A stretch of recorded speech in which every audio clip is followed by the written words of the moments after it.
God, remember back when we were watching Skin of Evil? We've come a long way, Aaron. How far have we come? A long way. Long way. From there to here. Galaxies. Far, far away. Oh, man. I sometimes wish I was back watching Skin of Evil. No, I don't. Well, yeah, speaking of Skin of Evil, Star Trek. Yeah. Yeah, that's a Star Trek show. Welcome on back. Speaking of the greatest single episode Star Trek's ever produced, Star Trek. Star Trek story. Yeah, that's definitely it is a Star Trek story. Skin of Evil. It is one of them. For our coverage on Skin of Evil, please see episode. And for any special features regarding that episode, please like. Hey, we had fun. We had fun watching Skin of Evil. Sure did. We probably have the best Skin of Evil coverage I feel like anyone's ever done. Probably. Yeah. Someone has to. We've got you covered on both Haven and Skin of Evil, folks. Mm-hmm. Friday's Child. Forget about it. Forget it. Forget it. TGIFC. Oh, gosh. Welcome to Star Trek Stories, everyone. Julian Bashir's on the show. He made it.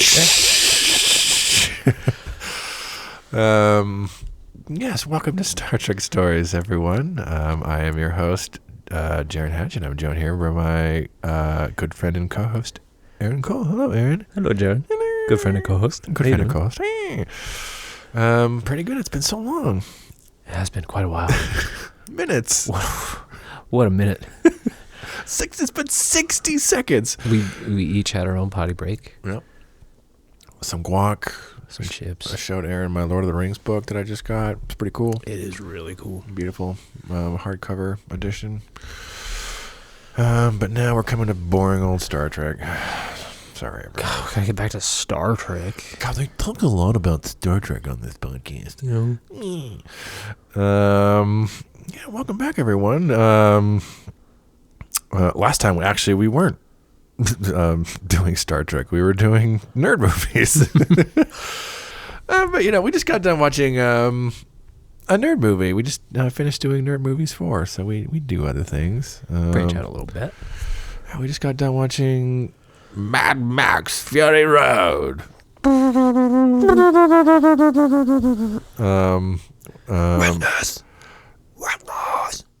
It's probably about as far as then I think about what we've watched on those nerd movies. I'm like, being little Star Trek palate cleansers. I'm like, Mad Max is probably about as far from Star Trek as anything we've post-apocalyptic car action. Mm-hmm. Humanity took a different turn. Very different. It's been a long road getting from there to here. Oof. Mostly just to there. Just right to there, and then you run out of gas. Yeah, but fun little change up. And we did Mad Max. There's a little action, and we did the whole thing. It's like, this is the purest action movie that's ever been made. Now that we've got Mad Max in the rearview mirror, what do you think?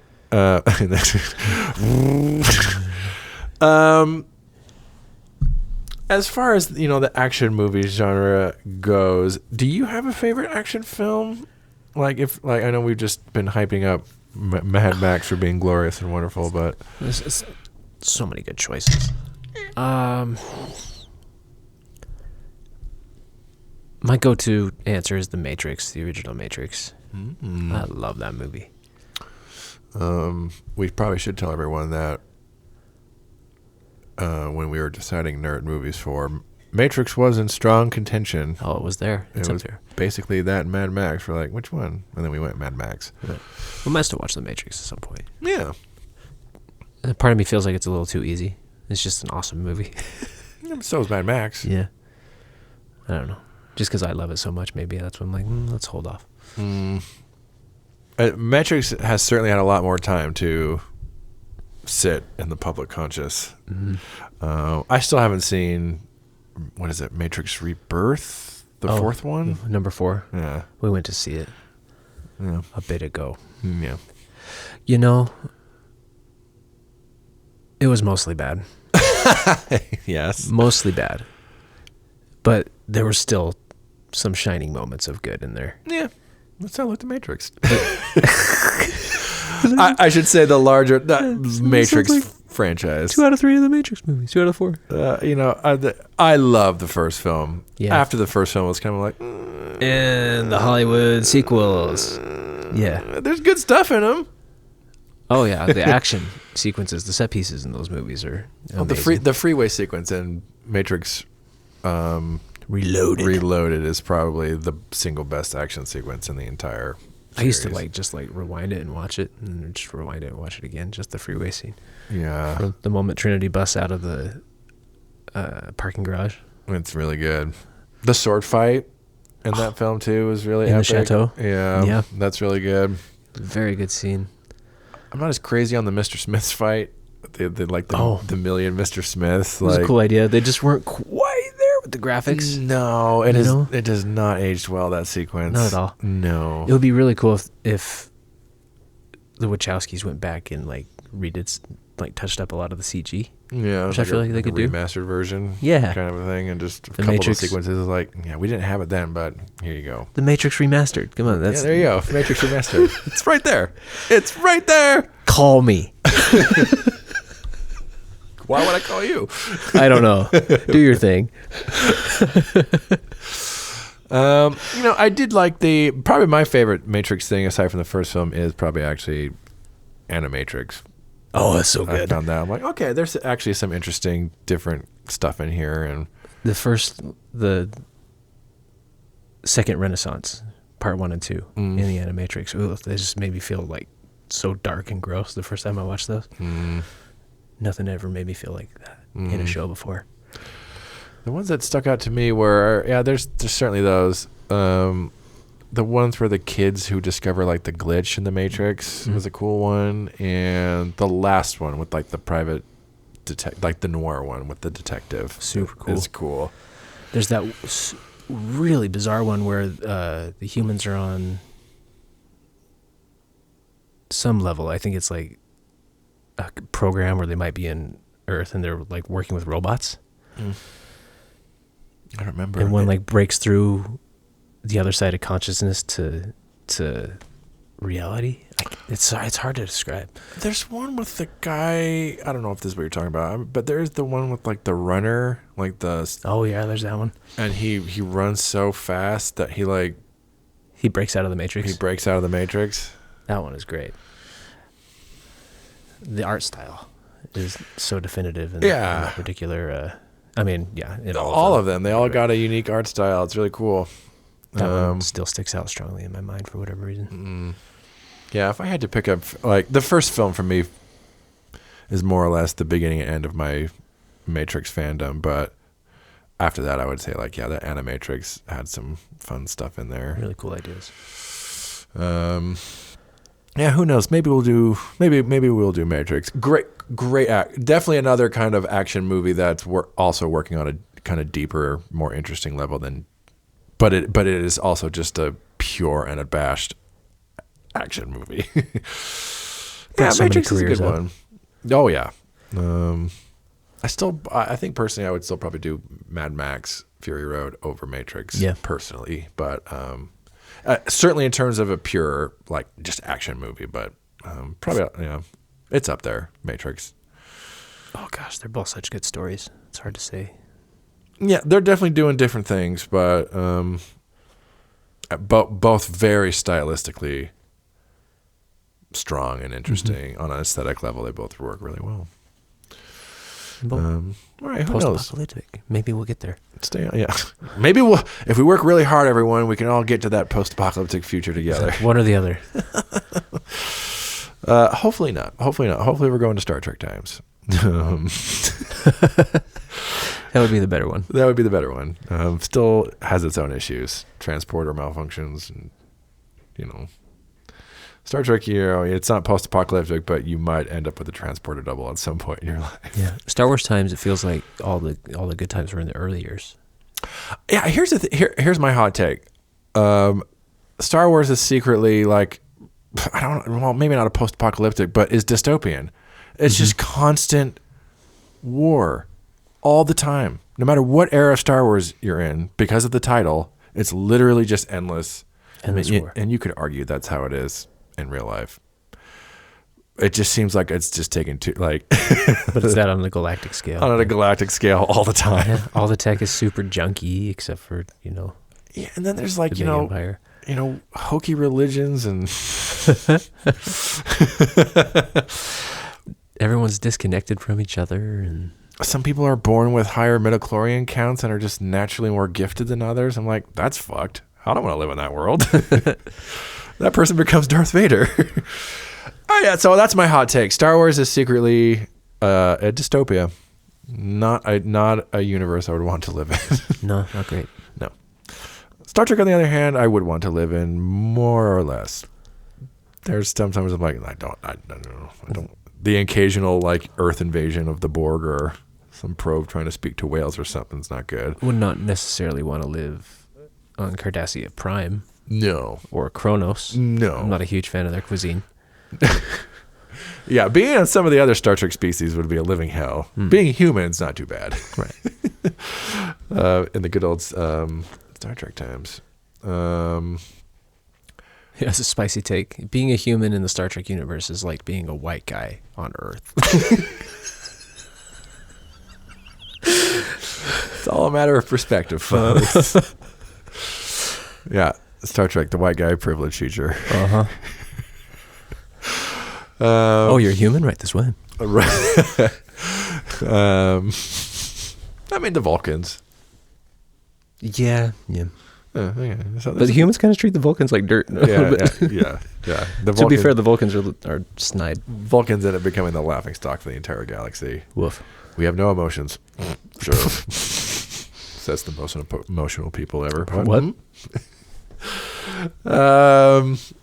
Yes, we are headed back into a future filled with Star Trek here on Star Trek Stories. Yeah, we are going to be continuing on with our 100 episode list that we've been slowly going through over these last several months. Woohoo! We're calling this, for those who are new joining to the show, we're calling this 100 episode list, Venturing Through the Universe, in which, in this list, we are basically exploring the entire Star Trek franchise, getting one just kind of 100 episode snapshot of the whole franchise. Because at this point of this recording, there are 908 official Star Trek productions in terms of like the shows. So we're getting to a point where this is essentially a ninth. Is where we are now. We're looking at like a ninth, and eventually that's going to be a 10th. Crazy. This thing just keeps getting bigger and bigger and bigger, but just wild. So even 100 episodes is still only a fraction of the entire thing, which is insane. That's so much. That's so much TV. It's so much. It'd take you years to watch it all. They're gonna have to bring it out in parts in the Smithsonian one day. Like, this is the series of Star Trek we put on special this year. And they switch out the exhibits and bring out something new. Yeah, so we kind of watch all of this in kind of little batches and little selections of episodes, all kind of focusing on a little era of the franchise. In our last section of episodes, we took a look at the TNG glory years.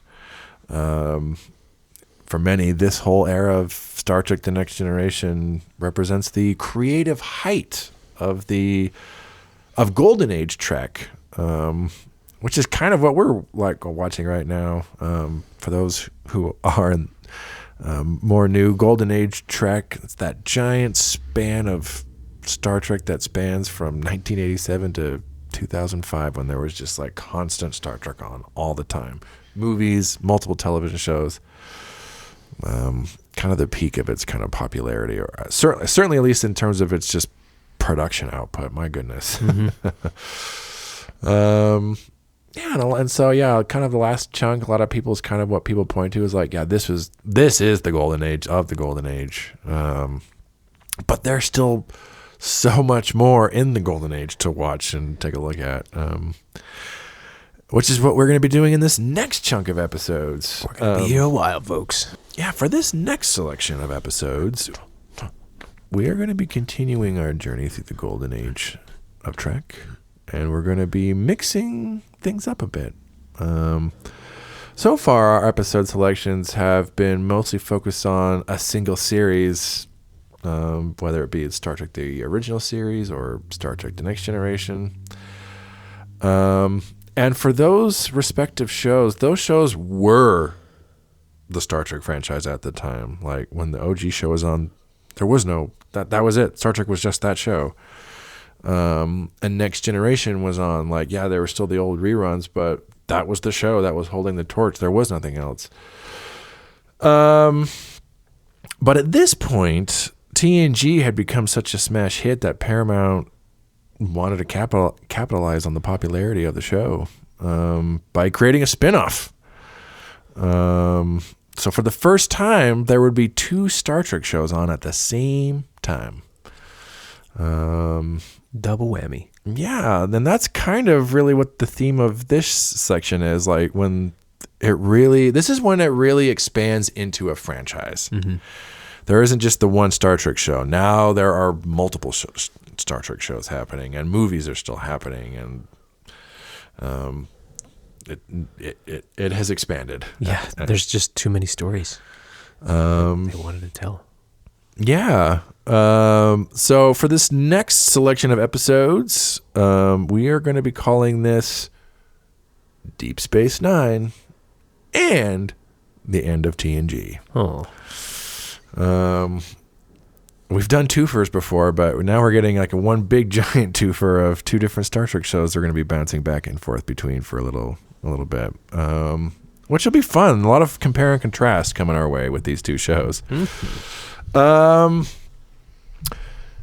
Yeah, so as TNG was like headed into its later seasons, like the ratings were higher than they ever were. And the powers that be, they wanted to like make sure the franchise would continue once TNG had ended, because it was starting to get into like its later seasons, and they knew it was going to be ending at some point. But like, it's so popular still, we got to keep this whole thing going. Yep. Money. Got to make that money. So at this point, Rick Berman is running the show. Gene Roddenberry has now passed away, no longer running things. The original creator. Now it's all kind of in the hands of Rick Berman, who's basically Gene Roddenberry's replacement. It's like the granddaddy of Star Trek. And so he was tasked with creating a spin-off to TNG, and like specifically they were looking for a show that could share resources with Next Generation, so they could split some cost between the 2 shows, but then would also be something very different to Next Generation. And then the other thing was that this show was going to be debuting while Next Generation was still on the air. And so real quick, they felt that it would be inappropriate to do another show based on another ship. They're just like, we just don't want to have we don't want 2 shows about ships out there going to do stuff. We got to somehow differentiate it. Too samey. So they decided instead that the new show would be set on a space station rather than a ship, and like rather than going out and exploring the universe, like they would just be in one place, and the universe would be coming to them, which is essentially just like an inverse of the Star Trek formula. And this was a fairly bold choice at the time to do this. It's kind of the Empire Strikes Back of Star Trek. It opens up, a lot of lore potential too, like Empire did. And, yep, it absolutely does. Instead of just being a fleet of ships going into space, now you have like cemented roots in the galaxy, right? Yeah, places where people live, don't really go anywhere so much, but they have a home. And the hope with this show was that with this new, and the show would of course become the much beloved Deep Space Nine, which we've been hyping up for a good while now. The hope with Deep Space Nine would be that this show would like change things up, but still kind of offer enough of the classic Star Trek experience. Like it would continue the franchise after TNG ended, but they were definitely headed into uncharted waters with this show. So there was a lot of like, we'll see what happens with this one. So that's going to be probably the biggest thing we're going to be looking at in this, is how successful they are at reinventing the franchise, and with the hopes of also pushing it forward for the future with Deep Space Nine, which is very exciting because I think we've talked about many times before, Aaron, that Deep Space Nine is I think we're both agreed that Deep Space Nine is secretly the best Star Trek show they ever did. I just peed a little bit. Just thinking about it. So this is certainly going to be exciting for you and I know for some of our fans, this will also be exciting because Deep Space Nine is like the cult classic within the cult classic. Like it's the hard, there's, Trekkies are hardcore fans, and then there's the Niners, which are the hardcore Trekkie fans. But then there are still people to this day who this Deep Space Nine is not their thing. They like the kind of going out into space, having the little weekly kind of mini adventures, and what did we learn this week? And Deep Space Nine isn't quite that. It's different. There's still similarities, but it's different. For sure. I think part of it is some people just being contrary, because nerds love to be contrary, but it's not everybody's cup of tea. No, I mean, and Star Trek's always had like some people in different camps. There's so much of it now. Like there are so many different camps in Star Trek. You got your show. So this one is still on some degree polarizing, even though as the years have gone on, time has only been kind to this show for the most part, and more fans have popped up. I'm like, yeah, this show was awesome. I missed it when it first came on, but this show was awesome. And then there's still some people, it's like, I gave it another shot and it still didn't do it for me. So for those of you new to Deep Space Nine, this will be your chance to figure out your own feelings with Deep Space Nine. For those of you who don't like it, give it another shot. Another shot. Just get past the first season. Just once you just kind of get into it, Deep Space Nine is a slow burn. Yeah, certainly. But you eventually get to a point where like that snowball is rolling down that hill, and you're like, oh boy, here we go. I just love it so much. Another thing with Deep Space Nine, is that it is a concerted effort to like tonally be different to TNG. Like TNG's the quasi-utopian, ultra-optimistic Star Trek show, even when compared with like the original series. I mean, Star Trek in general is the optimistic sci-fi show, but TNG is just the for this show, they decided to make it noticeably darker and moodier. And with the kind of goal that's like, if TNG is going to be like, TNG very much takes this is the right thing to do, and this is the right thing to do, and this is, whereas Deep Space Nine is much more, I would say, they get more in that shades of gray territory where things are much more complicated and sticky, and sometimes there isn't easy answers to anything. And again, some people just did not respond to that. That's not what they came to Star Trek for. They came to Star Trek for that kind of feel-good quality, and Deep Space Nine wasn't quite bringing them back to Earth a little bit. Yeah. Shit got real on Deep Space Nine. Yeah. But then you get episodes like the Tribbles Redux. Like some of the goofiest episodes in the franchise also belong to Deep Space Nine. When they go goofy on Deep Space Nine, they go real goofy. You get Little Green Men. You get the James Bond episode, which is complete nonsense. The baseball episode, which is also complete nonsense. Such a good episode. The Ocean's 11 episode. I mean, they do some the Magnificent Ferengi. Garrick as a character. Brunt, FCA, the Grand Nagus, all the Ferengi episodes. Every Ferengi all time. You get lots of, I mean, there's lots of different shades to Deep Space Nine. It is not just all dark the whole time. It is also, you gotta lighten it up sometimes. Sometimes it's very silly. Sometimes it is kind of very like meaningful and thought provoking. Sometimes they do like the high concept stuff. Like sometimes it's just characters. There's lots of character stuff in Deep Space Nine. It's probably the one where they go hardest into the character stuff. Mm-hmm. So if character stuff is your thing, then you probably are already a fan of Deep Space Nine. And that's another thing that kind of differentiates this show, especially from Next Generation, is that Next Generation, Gene Roddenberry had that infamous edict where he's like, there's going to be no conflict between the characters. They're all future people, and they're hunky-dory, and they're perfect, and they're wonderful, and that's just not how it's going to be in the future. And then after he kind of passed, they're like, they found some ways to kind of, but they're all still pretty. Yeah, we're best friends, and we're a family. We're gonna work it out. Yeah, because we love each other. Second rule of Fight Club. What is it? Second rule of Fight Club is treat others how you want to be treated. Oh, okay. I think that's what it is. The golden rule. Deep Space Nine is not quite that. Like Deep Space Nine, there is much more conflict between all of the characters. That doesn't mean they don't love each other, or at least eventually love each other. But there's a lot more conflict between all the characters in Deep Space Nine,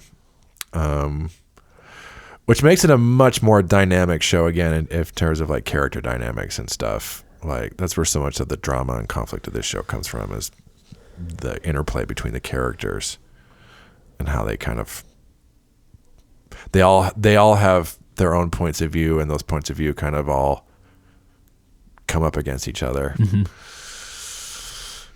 Again, not some people's what they came to Star Trek for, but no, they want solutions. Picard speeches, yeah. I mean, which is fine. Like not to discount that or to criticize. I mean, we've talked so much about how much we love Next Generation, and I am also in the camp that think there is definitely also room for Deep Space Nine, and that it's secretly better. So yeah, lots of Deep Space Nine. We're going to be jumping into some Deep Space Nine. Yes. This list, but not exclusively.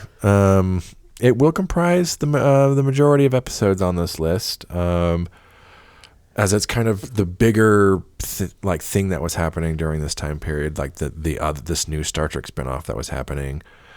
But we are also going to be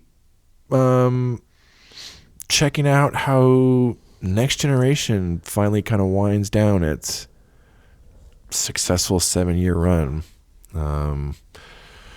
And this is going to be fun because not only are we comparing and contrasting two very tonally different Star Trek shows, but we're going to be comparing contrasting a Star Trek show at the very beginning of its run and one that's at the very kind of end of its run, but they were both happening at the same time. So one was on the way in and one was on the way out, and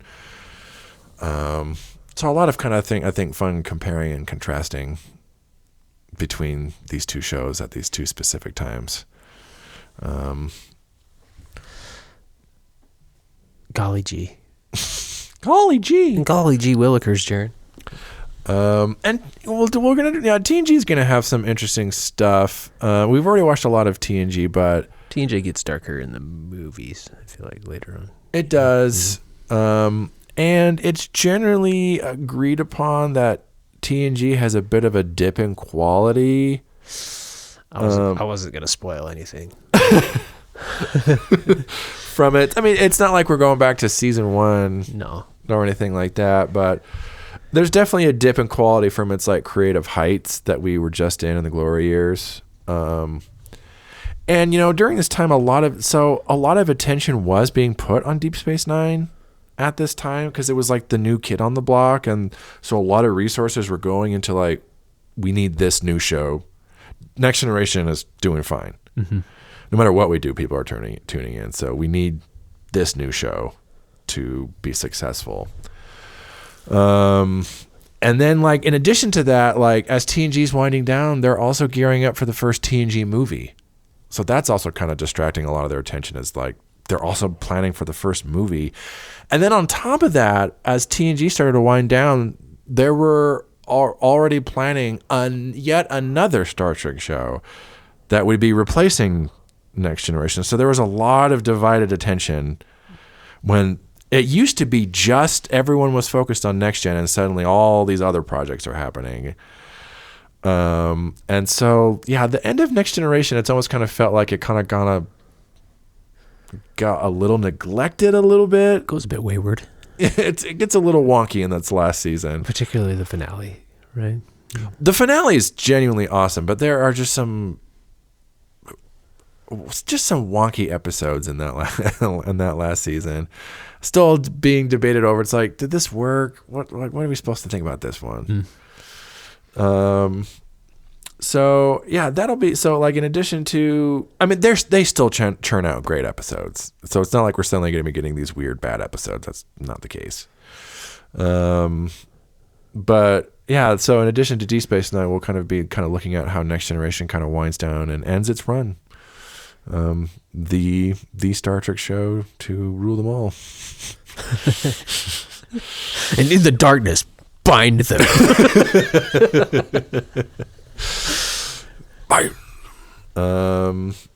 Yeah, so I guess the one last thing we'll probably be looking at during this whole era is, with everything that's going on that we just kind of mentioned in the Star Trek franchise, this is essentially peak Golden Age Trek. Yes. When, like, the franchise is at the height of its popularity. Like, Next Generation's out, Deep Space Nine is here now.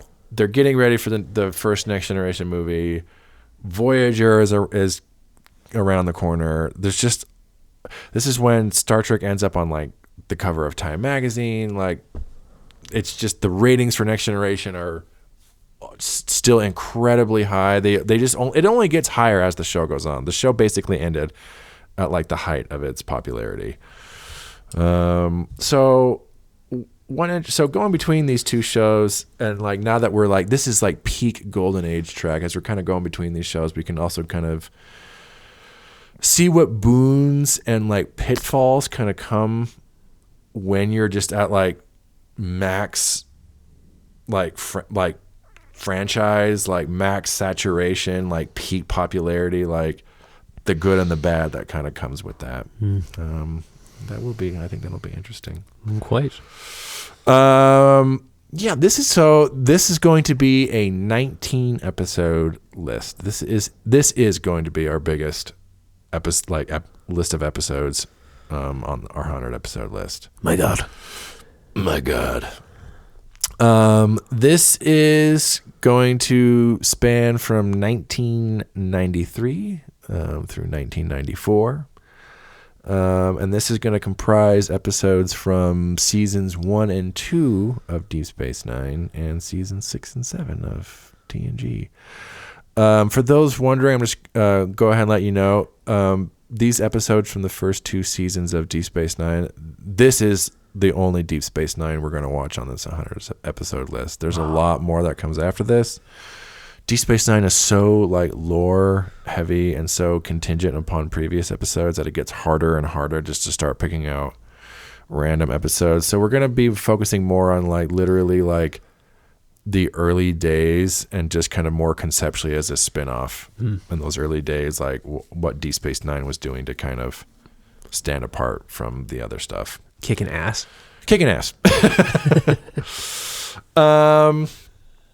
And we're going to be kicking off our list of episodes, our little episode selection, with Deep Space Nine's premiere feature-length episode, Emissary. And I am always excited to watch this one. Emissary is often considered by many to be one of the best, if not the best, premiere of all Star Trek. Which I'll just go ahead, spoiler, I am also in that camp. I think Emissary has the best, like, pilot, like, premiere out of all the shows. It's great. It just dives right in. It dives right the fuck in. Yeah, so I guess we can see if after all these years it still deserves the hype, that first episode. We're going to be having a couple guests on to come talk about Emissary with us. We will be having a returning guest host with us for that one. Our good friend Carlton Bluford is going to be coming back on the show, as he is a huge Deep Space Nine. That's his favorite one. Carlton and I spent many a night talking about and arguing about Deep Space Nine when we were all living together. He loves Deep Space Nine. And in addition, we're going to be having a newbie on who has never watched Deep Space Nine. They'll be watching the very first episode with us. Amazing. So I'll have a hardcore fan and a newbie coming to talk about Emissary with us next time on Star Trek Stories. And then we can listen to them talk about why DS9 is the best. And why. So now that we've watched Emissary, why is it the best one? Thoughts? What is the best premiere of Star Trek and why is it Emissary?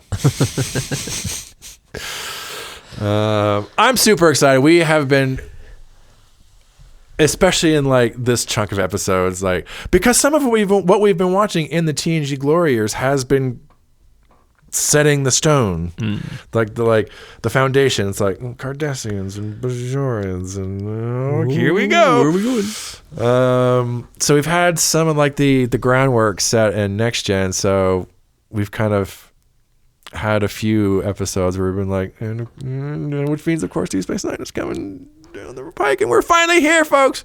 We finally made it to Deep Space Nine. Praise be. Praise Christ. Praise Christ. Christ. This is always the one. Anytime I'm going back to watch Deep Space Nine, I'm like, fuck yes, I love this show. It's the breath of fresh air. A sigh of relief. TOS is still my favorite, but Deep Space Nine is secretly the best. So. Oh yeah. Oh yeah. So next week, Carlton Bluford, a newbie, and the beginning of Deep Space Nine and the end of TNG. We got a lot of exciting Deep Space Nine and Next Gen stuff coming down the next several months. 19 episodes, my God. 19 episodes. That's going to be a big chunk of the year. It's just, we're going to be deep in the Deep Space Nine Next Gen sauce. Deep Space Nine. All right. Hell yeah, everyone. Until next time, we will see you all out there.